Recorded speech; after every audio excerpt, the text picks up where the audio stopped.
soluble in water or not. It means that whether a particular substance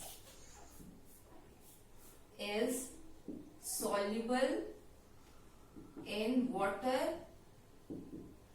or not. Okay, means if you put some substance in water and if you observe that whether their substance is soluble or not. So solubility can be categorized into two forms, that is soluble and insoluble. So what are soluble materials? Those materials which are soluble in water. Materials soluble in water.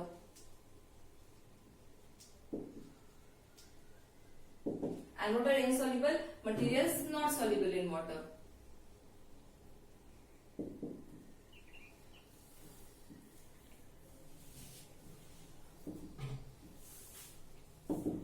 So how we can find out that whether that material is soluble in water or insoluble in water?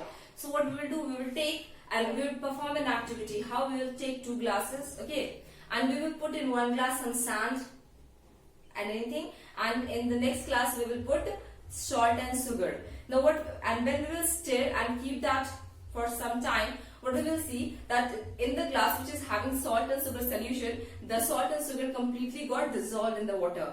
But when we see the sand, what happens? That sand gets settled at the bottom of the glass. So what does it mean? That salt and sugar are soluble in water, but sand is not soluble in water. It settled at the bottom of the glass. So that is known as sedimentation. Okay. So soluble things are maybe categorized as salt and sugar. Why? Because they are soluble in water. But here sand, mud, okay, these are not soluble in water. So they are categorized into insoluble substances. Okay. Now what is sedimentation? Settling of the undissolved particles at the bottom of the water is known as sedimentation.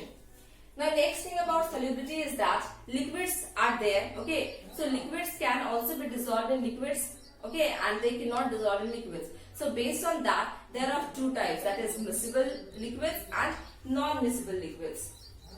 That is miscible liquids and non-miscible liquid or immiscible liquid.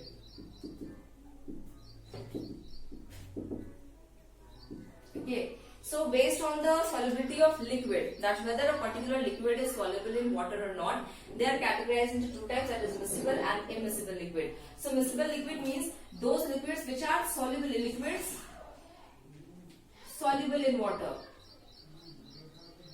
Soluble in water. And what are immiscible liquids? Liquids not soluble in water. Liquids not soluble in water. So this is the two types of liquid. Now liquid soluble in water means how we will test the liquid. Now suppose you take a lemon juice and take some oil in two glasses, two different glasses. Now what do you observe? When you put the lemon juice, that got completely dissolved in water. But when you put the oil in water, the oil floated just above the water. So what can you see? That oil is an immiscible liquid. Why? Because it is not getting dissolved in water. But lemon juice is a miscible liquid. Why? Because it is getting dissolved in water. So the example of miscible would be lemon juice, and example of immiscible would be oil. Okay, so on the basis of solubility also some liquids and solids can be categorized whether they are insoluble or soluble in water. So our third property of sorting of materials means grouping of materials on the basis of solubility, that whether the material is soluble in water or not. So here I have done an experiment. This experiment I have taken the water, the salt, sugar, mud and oil. Now what I have done, when I have put all these things in water and I have mixed it with the help of this spoon. Now I have kept the solution for 5 to 10 minutes. Now what I saw, that salt and sugar which I have put, that got completely soluble. No particles were seen, but I saw that oil was present just above the water, and the sand and soil was just settled at the bottom of the water. So by this experiment, I observed that the soluble materials which are soluble in water are salt and sugar. By this activity I saw, and also I saw that oil and sand are not soluble in water. So this is how you can test the solubility of a substance, whether they are soluble in water or not. So now we saw the experiment that I have put sand, then sugar and salt and oil in the water. That I wanted to show that substances which dissolve in water and the substances which does not dissolve in water. Now, so the substances, there are hard substances which are soluble in water, like sand, sugar and salt, they are soluble in water, and then sand and chalk powder, they are we can say they are solid substances which are insoluble in water. Now, liquid substances which are soluble in water and which are not soluble in water. So the liquid substances which are soluble in water are known as miscible liquids, and the liquid substances which are not soluble in water are known as immiscible liquids. Now the example of immiscible liquid would be oil, and the example of miscible liquid will be lemon. So what I have done in this experiment, I have taken the water in 2 glasses, and in the first glass I have put the lemon juice here. So you can see the lemon juice almost it mixed with the water. So this is the miscible liquid, that is lemon juice is the miscible liquid. Now here I have put oil. You can see the oil is not mixed up in the water. It remains just above. See here, you can see no oil is there inside. So here you can see the oil patches just above the surface of the water. So this is an example of immiscible liquid, means the liquid which does not get mixed with the water. Property is float or sink. Float means tarna, okay, the things which are just present on the layer of the water. Now sink means the things which got settled at the bottom of the water, that is dubna, okay. So float or sink, we have to categorize the material substances on the properties, that whether they can float or whether they can sink. Now how can you find that? If you perform an activity, okay, take 2 glasses of water, and in 1 glass you put a stone, and in 1 glass put leaves, okay. Now what do you see? That when you put stone in the 1 glass, what happened? That stone got settled at the bottom of the water, okay, it got sank. Now when you put the leaves, what it was present just on the layer of the water. So what does it mean? That leaves float on the water and stone sink on the water. So on the basis of their floating and sinking property, the substances, the objects are categorized into float and sinking property, okay. Now, so example would be here the heavy materials, okay. Heavy materials and light materials. So the materials which sink in water are heavy materials, and the materials which float in water are light materials. So this may be the thing, but the question may arise that you are saying that heavy materials are can sink in water and light materials float in water. So what about boat? Boat is such a huge boat made of iron and steel. So why does it float on the water? Okay. So the question is correct, that why it floats on the water even though it is heavy. Now the answer would be that the ship is designed in such a manner that it is having air spaces in them, okay. So what is then its average weight, we can say, okay, average density we can say is less as compared to the volume of the water.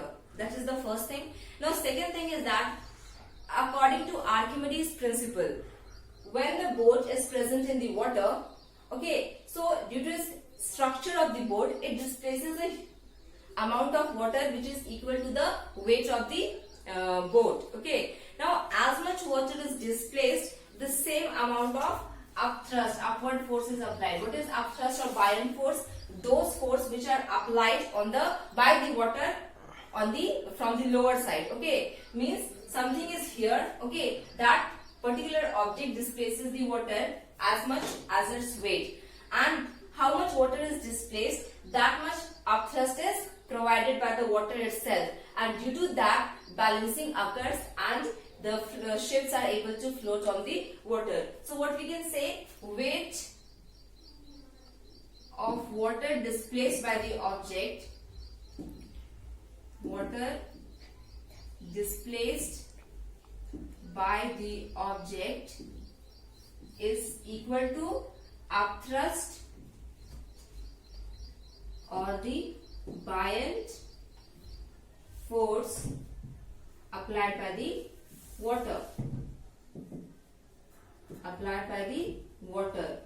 in the upward direction. So when this happens, then what will happen? The substance will be able to float.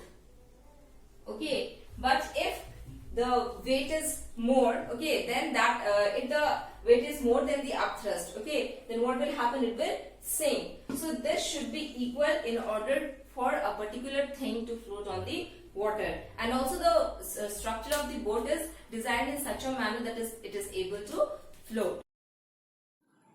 So the fourth property which we are studying, that is whether the material will float or sink. So basically it happens, we know that the light material, suppose this is a leaf, this is very light, and this is a stone, this is heavy. So basically we see that the light materials, if we put in the water, they will float, and the heavy materials, if we put in the water, they will sink. So here is the activity. See, I am putting this stone in the water. What is happening?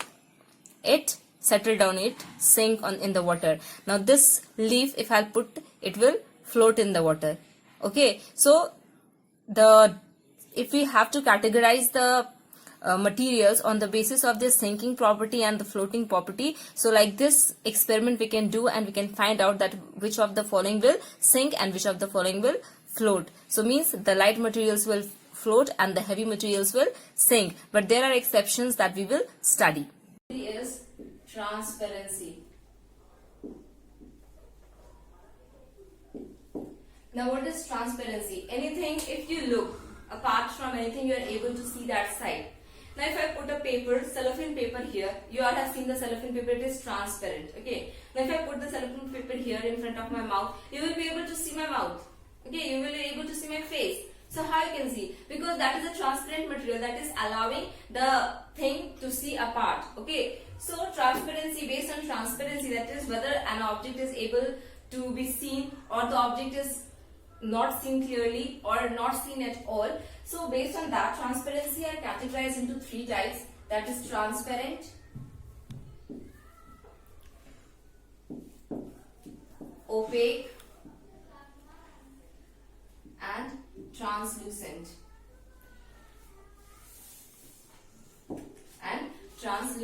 So these are the three types on the basis of which we can categorize, we can group the objects into three types, that is transparent, opaque and translucent.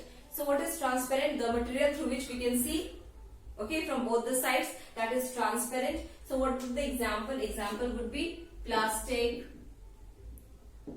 glass, cellophane paper,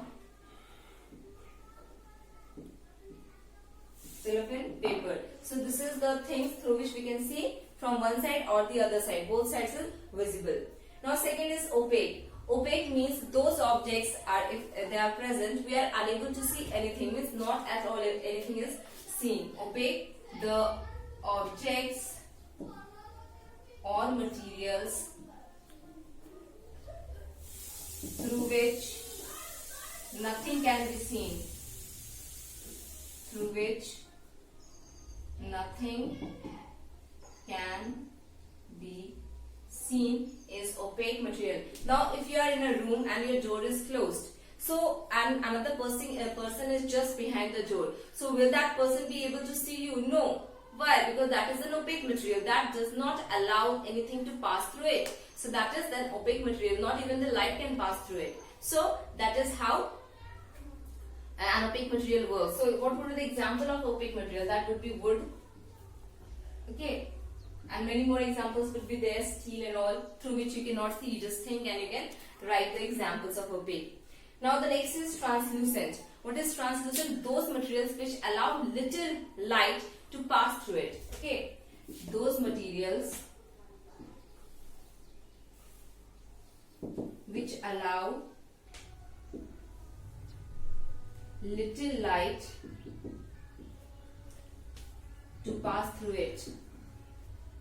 To pass through it is translucent. So if you have seen the butter paper, okay, so how can you see? Now if you place the butter paper in your hand and you put the palm there, okay, so from the other side if you see, you can see your palm. Not clearly, not clear at all, but definitely you are able to see the structure of the palm. So translucent are those materials which allow the things to be seen, not clear, not so clearly, but yes, you are able to see the things from the other side. Okay, so that is translucent. So what would be the example?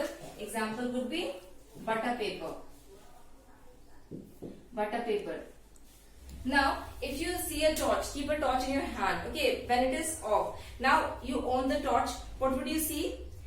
Although your hand is an opaque material, opaque thing, but when you put the light on of the torch, then you can see the light coming. Okay, passing through it. So it becomes a translucent material. So this is how we can categorize the materials. So why the sorting of materials is important? Because we can group them into different kinds on the basis of their properties, and which is easy for us to locate them. So this was all about the sorting of materials into groups.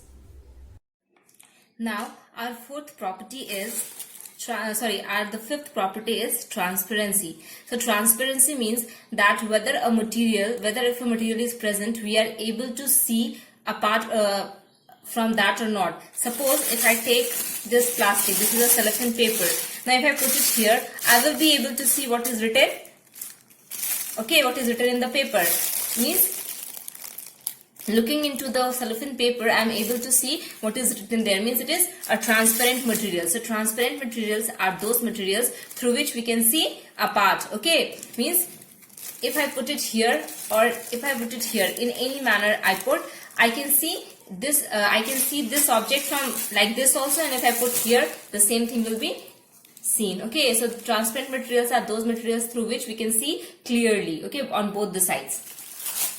Now the second thing about transparency is that about the opaque objects. Opaque objects are those objects which we, if we want to see through those objects, okay, on the other side of the thing, then we won't be able to see. Like wood. If you are in a room and some person is outside the room, so you can't see that person, right? So similarly, here is an aluminium foil. Now here are some words written. Now if I put this aluminium foil, I won't be able to see. So what is this? This is an example of opaque materials. So what are opaque materials? Opaque materials are those materials through which one is not able to see anything, not at all anything is visible. So this is an example of opaque material.